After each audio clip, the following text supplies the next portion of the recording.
25,000 करोड़ रुपए से ज्यादा की जमीन हड़प ली जम्मू कश्मीर की। ये नेशनल कॉन्फ्रेंस हो या पीडीपी हो, इनके बच्चे तो विदेशों में पढ़ते रहे,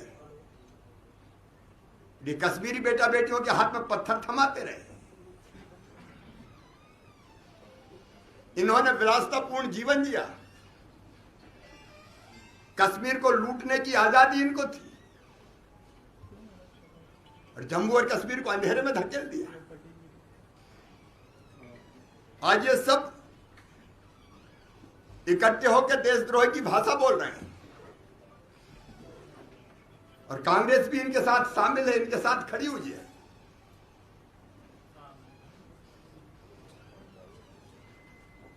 एक और युवा नेता है कांग्रेस के कश्मीर के, जहांगीर सिरवाल,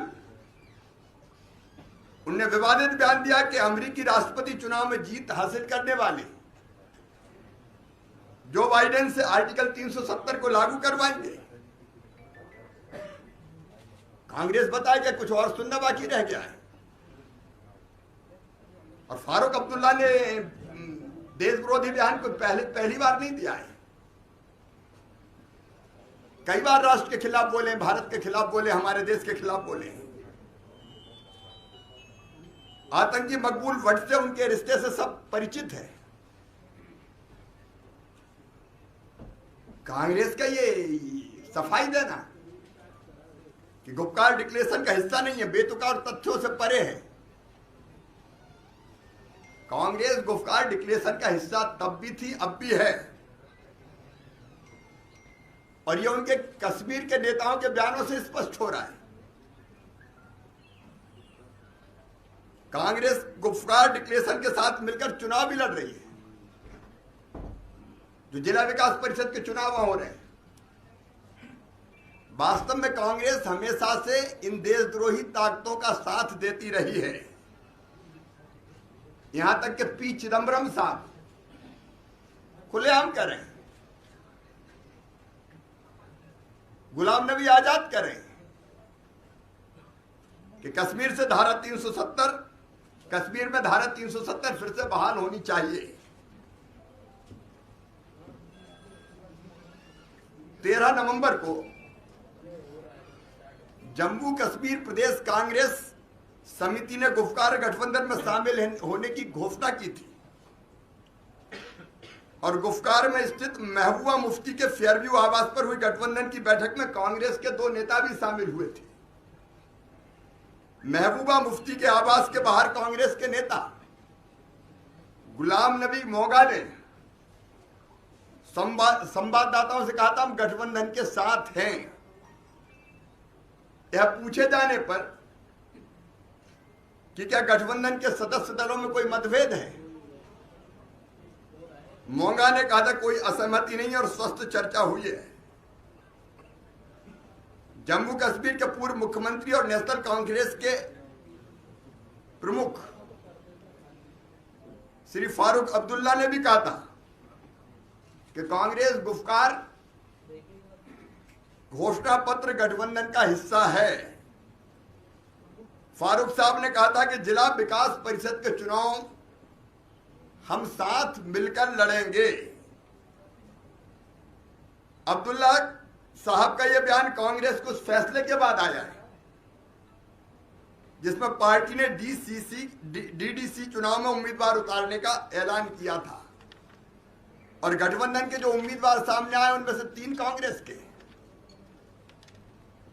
13 अक्टूबर 2020 को महबूबा मुफ्ती साहब रिहा की गई थी। उसके पहले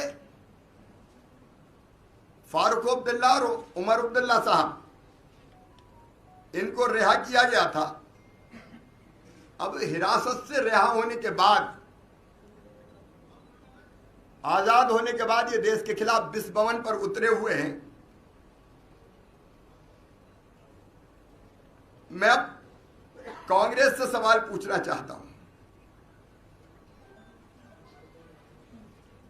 कि वो कांग्रेस का धारा 370 के बारे में दृष्टिकोण क्या है, मैडम श्रीमती सोनिया गांधी को स्पष्ट करना चाहिए। क्या उनकी अलगाववादी मानसिकता फिर धारा 370 और 35A को हटाने के पक्ष में वो दोगली और दो मुही बातें क्यों कर रहे हैं? आतंकवादियों के साथ उनके रिश्ते क्या हैं?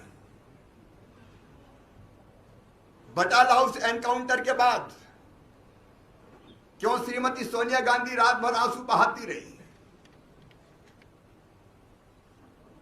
क्यों दिग्विजय सिंह आतंकवादियों के साथ खड़े हुए? मित्रों, ये अब्दुल्ला और मुफ्तियों और एक परिवार के गांधियों की एकजुटता का कारण लूट की अपनी दुकान कश्मीर में बंद हो जाना है। धारा 370 हटने के बाद कश्मीर, जम्मू और कश्मीर खुली हवा में सांस ले रहा। जिन गलियों में कभी खून के निशान दिखते थे, वहां प्राकृतिक सौंदर्य की सौंधी महक सुगंध आने लगी थी।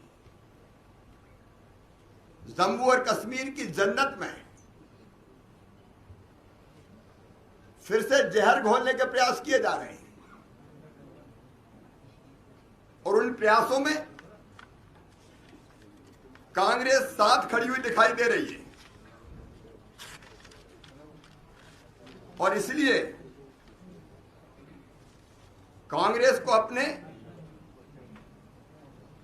दृष्टिकोण को जनता के सामने स्पष्ट करना चाहिए।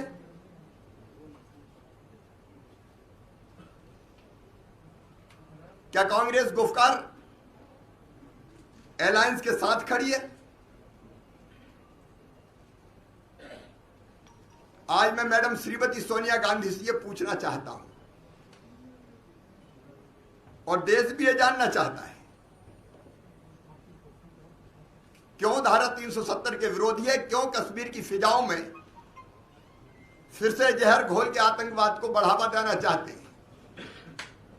क्यों उनके बयान और उनका दृष्टिकोण आतंकवाद और आतंकवादियों के साथ खड़ा हुआ दिखाई दे रहा है? मुझे तो इतना ही कहना था। आप जो गुप्कार जो अलायंस के दो अलायंस के गुप्कार उसके समिति जो बता रहे हैं, उसमें पीडीपी के साथ आप जम्मू कश्मीर में बीजेपी सरकार बना सकती है, एनसीपी एनडीए का हिस्सा रही है, तो ये सर अभी विरोधी इसलिए चलते हैं या फिर नजरिया जो बीजेपी का? किसी भी राष्ट्र विरोधी दृष्टिकोण वालों के साथ भारतीय जनता पार्टी कभी नहीं रहेगी और इसलिए हम उस गठबंधन से बाहर हो गए थे, वो सरकार गिरी थी। तो क्या ऐसी लद्दाख में है, इस पे कुछ कार्रवाई की अपेक्षा अपनी केंद्र सरकार से बनती है? सही बात तो यह है कि रोशनी की आड़ में हजारों करोड़ रुपए के जो जमीन घोटाले हुए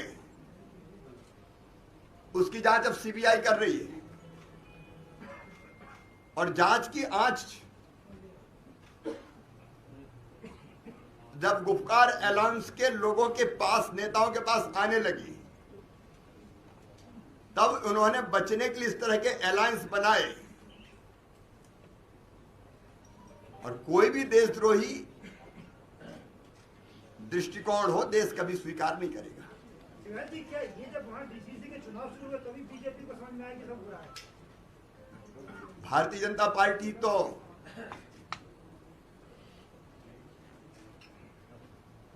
जो ऐतिहासिक भूल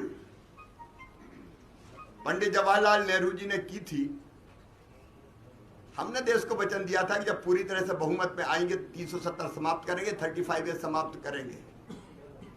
हमने समाप्त किया, लेकिन तब से कांग्रेस और बाकी लोग जो कर रहे हैं, इसलिए सवाल हम पूछ रहे हैं। ये लद्दाख में जो नेशनल कॉन्फ्रेंस से अलायंस है, उससे क्या बीजेपी पुनर्विचार कर रही है? भारतीय जनता पार्टी का किसी भी एंटी नेशनल पार्टी के साथ कोई गठबंधन नहीं रहेगा। सर दो कमेटी गठन किया था और दो दिन बाद आप आगर मामला दो कमेटी करने वाले हैं वहाँ से मसला है वहाँ बड़े पैमाने पे फंडिंग संख्या जमा आ रही है। मैं खुद भी व्यवस्थाओं को देखूंगा। एक बात मैं स्पष्ट करना चाहता हूं कि कुछ विषय ऐसे होते हैं जिसमें एक नहीं एक से ज्यादा विभागों को साथ लेना पड़ता है। हमने पहले भी पर्यटन के लिए पर्यटन नीति बनाई और 5 विभागों को इकट्ठा साथ किया। उसमें जमीन चाहिए, अगर तो रेवेन्यू चाहिए, अलग अलग तरह के कई मामले होते हैं, उसको अलग तरह की कैबिनेट के रूप में ना तो पर्यटन। अब रोजगार के लिए आज मैं बना रहा हूं, रोजगार हमारा फोकस है और रोजगार अगर देना तो एक विभाग के बस का काम नहीं है। और इसलिए मैं आज रोजगार के लिए एक ग्रुप ऑफ मिनिस्टर्स बना रहा हूं। वैसे ही गो संरक्षण और संवर्धन केवल पशुपालन विभाग नहीं कर सकता, इसलिए कोई अलग कैबिनेट के रूप में ना ले, मैं ये भी स्पष्ट कर रहा हूं। लेकिन अगर गौशाला के लिए जमीन चाहिए तो रेवेन्यू डिपार्टमेंट जरूरी है। हमको फंड चाहिए तो पंचायत और ग्रामीण विकास का उपयोग करके हम गौशालाओं का निर्माण करते हैं। अगर हमको चारागाह विकसित करना तो फॉरेस्ट की जरूरत भी है। और इसलिए समन्वित प्रयास और कोऑर्डिनेशन से काम चले, इसलिए हमने एक मंत्रियों की समिति बनाने का फैसला किया जिसमें उनके पीएस भी रहेंगे। और ये केवल एक विषय नहीं, बाकी विषयों के बारे में भी हम पहले भी ये कर चुके हैं। आपको जानकारी है कि पर्यटन के मामले में कई विभागों को जोड़ के हमने टीम बनाई थी, समिति बनाई थी। आज पहले एक मिनट,